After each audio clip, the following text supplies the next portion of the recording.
Hello, Renee Flamond here. When it comes to the devaluation process, a lot of us victims very often come up with the line of, well, why do they have to behave that way? Why can't they just do this? Why can't they just act this way? Why do they do that? Why can't they just behave in a nice way? Well, they're not you, they're not us, and they're narcissists. That's why.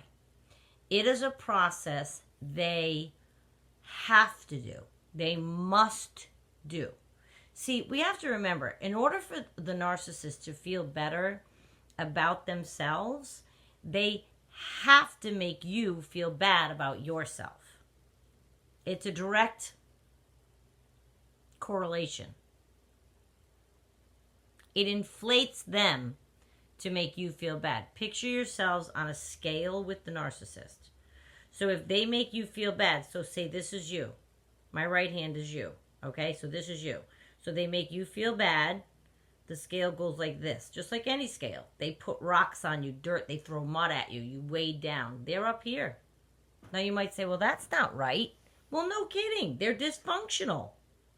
And there are reasons that making you feel down makes them feel better. Okay? They're never going to be on a high with us, at least not for very long. Because it was also evident to me, now that I look back, but it was also evident to me when I started to learning it, looking back in. Every single time there was a good thing, it was followed by a bad thing.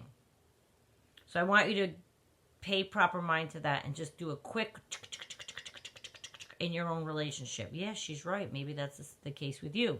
Maybe you identify with that. But there was always very, very dramatic torture after a wonderful night. Wasn't good enough.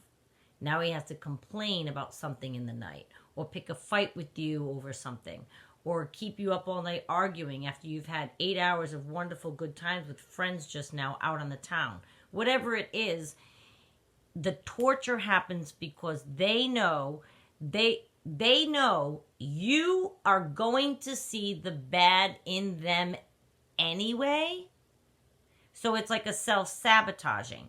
They show it to you, the bad, in order to expedite the process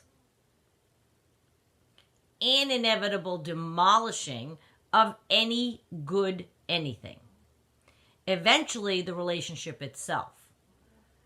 Much of the research that I've looked at shows that they know when they find you that it's not going to last. No matter what they say to you. Deep down inside, they know it's going to blow up.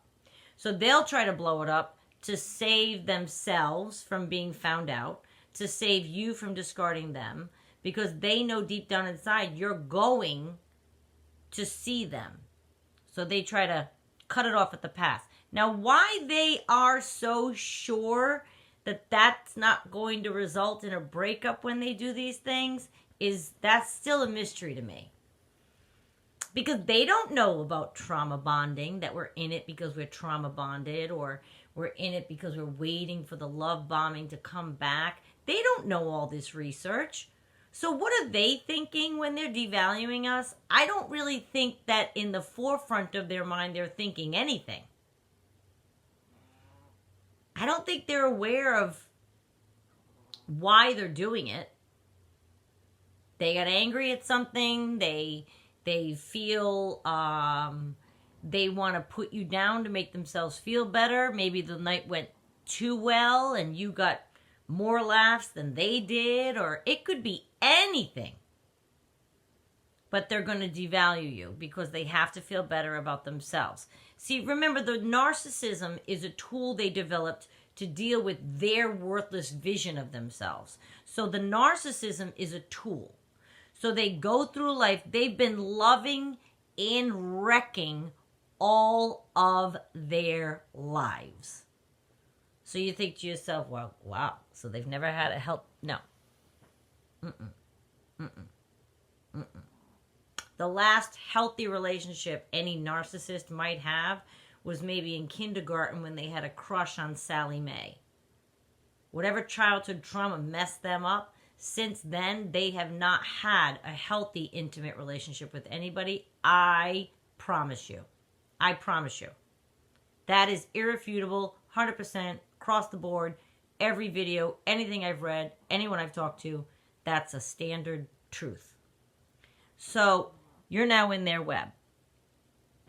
They need to and do see themselves through the eyes of the person that they are love bombing. So I want you to hear this, okay? So they're love bombing you, and you're looking at them like, oh, I just love them so much. They're perfect.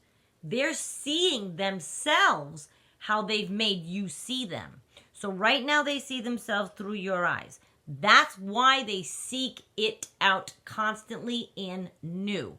One person would never be enough, because then it gets too real. Because you do end up seeing them for what they are. Even if it's not full-blown narcissism that you catch on to, the honeymoon phase always ends in a relationship. And you start to argue. And you start to see people for who they are. Even if the narcissist mask stays on in your mind and you never learn about narcissism, you're going to start arguing and pointing things out to each other. That's a normal pattern of any relationship. Narcissist can't handle that. Because now he's going to see himself, or she is going to see herself, whichever your pronoun is, as how you're seeing them. So if you start to see them as flawed, oh my God. I'm sorry, Minnie just jumped. Oh my God. Now they're going to start to see themselves through your eyes as flawed. Narcissists can't handle that. They don't want to know they have flaws. That's one of their biggest fears, is to find out that they're flawed, ordinary, regular. That is a huge fear of the narcissist. So if you come at them with starting to argue, and it's 6 months in, the honeymoon phase is over, when they see that your vision of them is changing, you're done. Do I mean they'll break up with you? No. You're done. Love bombing is going to stop, and devaluing is going to start. That's what I mean by you're done.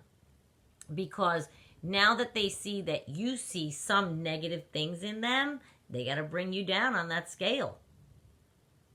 Put you in your place.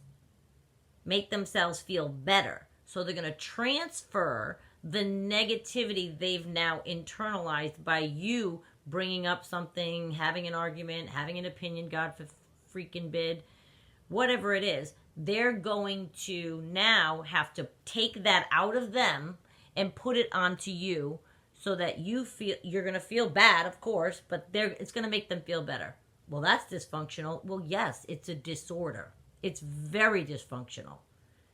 Now, on the opposite, being a codependent, if I ever made somebody feel bad, that's going to make that, if I made somebody feel bad, I'm going to feel worse. You see the difference? So a narcissist makes you feel bad, they feel better. Codependent, empath, I got all those dysfunctions on that side. So if I ever hurt someone's feelings, I'm going to be way lower than they are, and I'm going to apologize for 58,000 years until that person feels better. You see the difference? So they can't look at themselves or be expected to see the flaws that you now do see because of this or that happened. So they seek anew. So they're going to go out and seek anew, and that's one of the reasons they seek anew.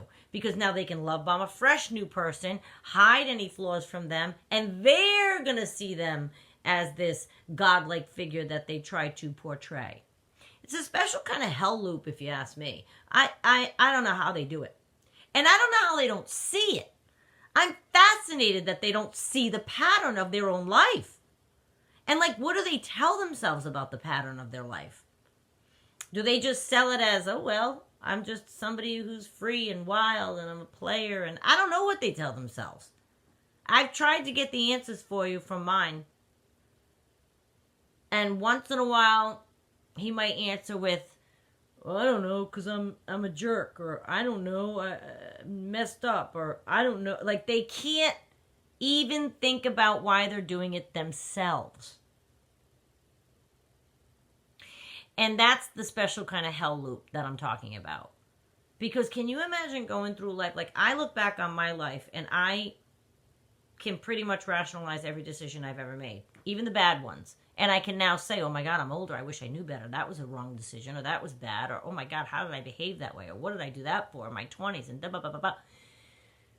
Narcissist doesn't have that introspective scope where he can judge their actions and say, ooh, that wasn't the best way to behave. They don't do that. They don't look back. They love everything that they do, and they think they're fine. So I'm still wondering, the mystery of that is still open to me as to why that is. Like, why is it that they don't recognize what they're doing to people? I can't explain that. But the reason they devalue you is that they must devalue you to make them, to make themselves feel better. It has nothing to do with you. You didn't really do anything wrong. They're just saying that you did to help themselves feel better about their situation at that moment. So that's why they must devalue you, to make themselves feel better. So chin up. It has nothing to do with us. I promise. I wicked promise. Chin up.